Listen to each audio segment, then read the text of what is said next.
Bombshell. Clinton's doctor lied. It's worse than we thought. During the 2016 presidential race, Hillary Clinton's health was a topic of significant concern, and for a good reason. Throughout the race, Hillary seemed to move about the countryside like a drunken sailor passing out, slurring her speech, and tripping over her own feet. And, of course, the mainstream media was there every step of the way, ready to help cover up these incidents with excuses and lies. To make matters worse, Hillary's doctors came forward giving the two-time failed presidential candidate a clean bill of health, but now the truth has been revealed, and it is worse than we could have imagined. To say we dodged a bullet by not having Hillary Clinton as president is a definite understatement, but now newly released documents prove just how true that was. If you remember back in 2016, as the election was heating up, Hillary Clinton was plagued with a series of odd health issues ranging from severe coughing fits to fainting spells. Of course, the mainstream media did their best in 2016 to paint these medical problems in the best possible light, but still, they had many people questioning the validity of their claims.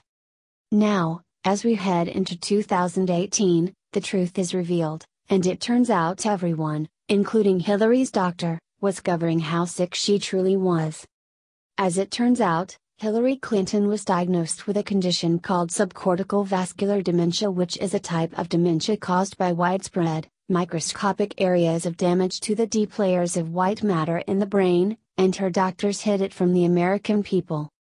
When then presidential candidate Hillary Clinton had her famous fainting episode, which necessitated her being escorted away from a campaign rally and helped into her waiting van, her personal physician played down the event, writing it off to a bout of pneumonia. Not everyone in the medical community was convinced, however. The day after Clinton's public collapse, a New York Times reporter who boasts an MD after his name suggested she was sicker than her doctor was letting on and that further tests needed to be administered.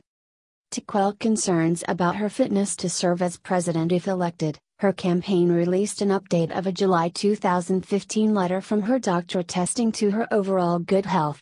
The only caveat voiced by Clinton's personal physician, Lisa Bardack of Mount Kisco, New York, was that she had developed two new medical conditions in 2016, a sinus and ear infection in the winter and pneumonia that month. Neither was permanent or would impair her ability to govern. Now a doctor's diagnosis from 2014 has been made public by via Julian Assange that reveals that Clinton shows signs of advancing subcortical vascular dementia after a MMSE, mini mental state examination, was performed. The patient performed significantly lower on today's test than when tested in 2013. The patient is also showing signs of having more complex partial seizures.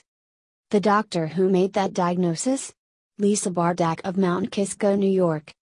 The symptoms of this disease are a short-term memory, changes in speech, forgetfulness, an unsteady gait, clumsiness or frequent falls, and changes in personality or mood, most likely in the form of apathy, irritability, and depression. And, if you remember, we saw these symptoms on display on regular basis throughout the 2016 presidential race. For instance, when Hillary Clinton was speaking during the campaign rally, it appeared that she had a momentary blackout and dizzy spell which was caught on camera. Then there was the time that Hillary Clinton froze in mid-sentence and a secret agent had to prompt her to continue speaking. Now, is this someone that should have been allowed to run for president? Not at all, and what makes it worse is that the mainstream media helped push this very sick woman onto the American people.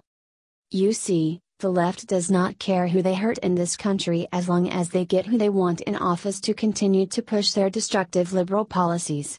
The left knew that Hillary Clinton was incredibly sick, and they still did what they could to get her into the White House to protect Barack Obama's legacy.